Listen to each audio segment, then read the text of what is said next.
సింహాసనం టీవీకి స్వాగతం అండి. చంద్రబాబు గారికి ఇది రెండో అవకాశం. ఇదేంటి రెండో అవకాశం అనుకుంటున్నారా?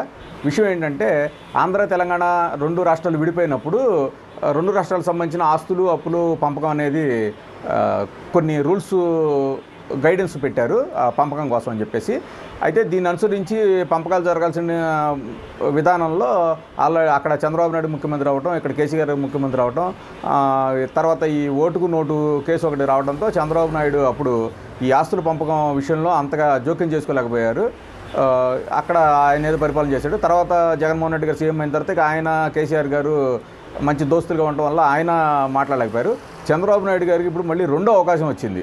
ఆంధ్రప్రదేశ్కి సంబంధించిన ఆస్తులు, తెలంగాణలో ఉన్న ఆంధ్రప్రదేశ్ సంబంధించిన ఆస్తుల పంపకం విషయంలో రేపొద్దున రేవంత్ రెడ్డి గారు ఆయన మీట్ అవుతున్నారు. ఈ రెండో అవకాశంలో చంద్రబాబు నాయుడు గారు ఆంధ్రప్రదేశ్ సంబంధించిన ఆస్తుల్ని తెలంగాణ నుంచి ఏ మేరకు సాధిస్తారనేది అందరూ ఆతృతగా ఎదురు చూస్తున్నారు.